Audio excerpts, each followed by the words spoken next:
Donald Trump తీసుకునే కఠినమైన నిర్ణయాలు రోజురోజుకి ఆకాశాన్ని తాకుతున్నాయి. అతను పెట్టే రూల్స్ వల్ల ప్రపంచ దేశాలన్నీ చాలా ఇబ్బంది పడుతున్నాయి. రీసెంట్గా H1B వీసా మీద ట్రంప్ తీసుకున్న నిర్ణయం ప్రపంచ దేశాలన్నిటినీ ఆశ్చర్యపరిచేలా చేసింది. అసలు H1B వీసా అంటే ఏంటి, దానివల్ల ఇండియాకి మరియు అమెరికాకి ఎటువంటి ఇంపాక్ట్ ఉంది, అండ్ ట్రంప్ తీసుకున్న నిర్ణయం అతని దేశానికి ఎలా నష్టం చేకూరుస్తుంది, అండ్ మనకొచ్చే లాభ నష్టాలు ఏంటో ఈ ఎపిసోడ్ లో క్లియర్ గా డిస్కస్ చేద్దాం. వీడియో స్టార్ట్ చేసే ముందు ఒక చిన్న బ్రేక్.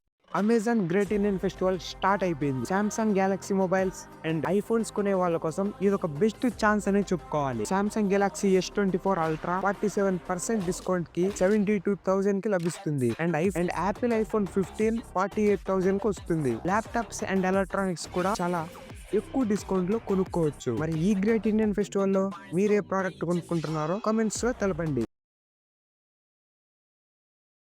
ముందుగా what is H1B visa? H1B వీసాను హై స్కిల్డ్ ఎంప్లాయీస్ని అమెరికాలో కంపెనీస్లో వర్క్ చేయడానికి రిక్రూట్ చేసుకోవడానికి వాడతారనమాట. సింపుల్గా ఎక్స్ప్లెయిన్ చేస్తాను చూడండి. ఫర్ ఎగ్జాంపుల్, యూఎస్లో అమెజాన్ అనే ఒక కంపెనీ ఉంది. హై స్కిల్స్తో కూడిన ఎంప్లాయ్ కావాలి, కానీ ఆ ఎంప్లాయ్ అమెరికాలో లేడు, కానీ ఇండియాలో లేదా ఇతర దేశాల్లో ఉన్నాడు. సో ఇప్పుడు ఆ కంపెనీ ఏం చేస్తుందంటే H1B వీసా ద్వారా ఆ ఎంప్లాయ్ని అమెరికాకి పిలిపించుకుంటుంది. సో ఇది H1B వీసా అంటే, అర్థమైందా? ఈ H1B వీసా ద్వారా కంపెనీస్ డైరెక్ట్ గా తమ కంపెనీస్ కి రప్పించుకోలేవు. దానికోసం యుఎస్ గవర్నమెంట్ కి H1B వీసా అప్లికేషన్ పెట్టవలసి ఉంటుంది. అదేంటంటే, మా కంపెనీకి తగిన స్కిల్స్ తో కూడిన పర్సన్ లేడు అమెరికాలో, కనుక మేము ఇతర దేశాల నుంచి ఒక పర్సన్ ని పిలిపించుకుంటున్నాము అని ఒక అప్లికేషన్ పెట్టుకుంటారు ఆ కంపెనీ వాళ్ళు. ఇలా ఒక కంపెనీ ఎన్ని H1B వీసా అప్లికేషన్స్ అయినా పెట్టుకోవచ్చు, కానీ యుఎస్ గవర్నమెంట్ అప్రూవ్ చేసేది మాత్రం పర్ ఇయర్ 85,000 వీసాస్ మాత్రమే. సరే, ఇప్పుడు అంతా బానే ఉంది కదా, మరి ఎందుకని ట్రంప్ సడన్ గా ఈ H1B వీసాస్ పై ఫీజు పెంచడం జరిగింది? దానికి మెయిన్ కారణం వచ్చేసి మిస్యూజ్. ఈ H1B వీసాస్ ని కొన్ని కంపెనీస్ మిస్యూజ్ చేస్తున్నాయని ట్రంప్ ఆరోపిస్తున్నాడు. అది ఎలా అంటే, ఫర్ ఎగ్జాంపుల్, ఒక కంపెనీకి తగిన స్కిల్ పర్సన్ అమెరికాలో ఉన్నాడు, కానీ అతను ఎక్కువ శాలరీ ఎక్స్పెక్ట్ చేస్తున్నాడు, ఒక 2 lakhs అనుకోండి, కానీ ఇండియన్ పర్సన్ మాత్రం 1 lakh శాలరీని ఎక్స్పెక్ట్ చేస్తున్నాడు. ఇక్కడ కంపెనీస్ ఏం చేస్తాయంటే, డబ్బులు సేవ్ చేసుకోవడానికి తక్కువ శాలరీకి పని చేసుకునే పర్సన్ ని H1B వీసా ద్వారా పిలిపించుకుంటారు. సో ఇప్పుడు ఏం జరుగుతుందంటే, స్కిల్స్ తో కూడిన పర్సన్ యుఎస్ లో ఉన్నప్పటికీ అతను ఎక్కువ శాలరీ ఎక్స్పెక్ట్ చేస్తున్నాడనే కారణంతో అతనికి జాబ్స్ ఇవ్వరు.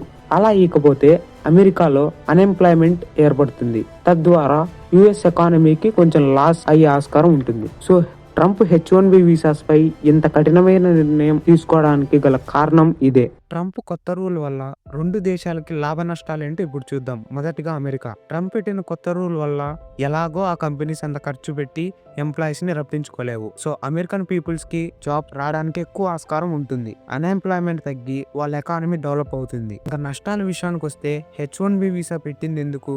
అమెరికాలో హార్డ్ వర్కర్స్ అండ్ స్కిల్స్ తో కూడిన ఎంప్లాయీస్ లేరనే కదా. మరి వాళ్ళు ఆ పని సరిగ్గా చేయకపోతే, వాళ్ళు సరిగ్గా హార్డ్ వర్క్ చేయకపోతే ఆ కంపెనీ దివాలా తీస్తుంది లేదా లాస్ లో వచ్చే ఆస్కారం ఉంటుంది. సో ఇవి అమెరికాకు వచ్చే లాభ నష్టాలు. నెక్స్ట్ మన ఇండియా పరిస్థితికి వస్తే, ప్రతి ఇయర్ H1B వీసా మీద అమెరికాకి వెళ్లే వారిలో ఇండియన్సే ఎక్కువ, దాదాపు 75%. సో వాళ్ళు ఇంకా నుంచి అమెరికాకి వెళ్ళడానికి కష్టం అవుతుంది. అప్పుడు వాళ్ళందరూ ఇండియాలోనే ఉంటారు. సో తద్వారా ఇండియా యొక్క డెవలప్మెంట్ కూడా వాళ్ళు కృషి చేయడం జరుగుతుంది. ఇంకా నష్టాల విషయానికి వస్తే, ప్రస్తుతం ఇప్పుడు H1B వీసా మీద 4 లక్షల ఇండియన్స్ అమెరికాలో ఉన్నారు. మళ్ళీ ట్రంప్ ఏదైనా కొత్త రూల్ పెట్టి వాళ్ళందరూ ఇండియా వచ్చేస్తారనుకోండి, ఇంత మొత్తంలో ఎంప్లాయీస్ రావడం అనేది మామూలు విషయం కాదు. కొంతమంది ఇండియన్స్ కి జాబ్స్ వస్తాయో లేవో కూడా తెలియదు. సో అలాంటప్పుడు అన్ఎంప్లాయ్మెంట్ ఏర్పడుతుంది, అండ్ అది మన ఎకానమీకి అంత మంచిదైతే కాదు. సో అది గైస్ ఈ విషయం గురించిన ఫుల్ డీటెయిల్స్. నెక్స్ట్ మూమెంట్ ఈ ట్రంప్ నెక్స్ట్ ఏ రూల్ తీసుకొస్తాడో ఎవరికి తెలియదు.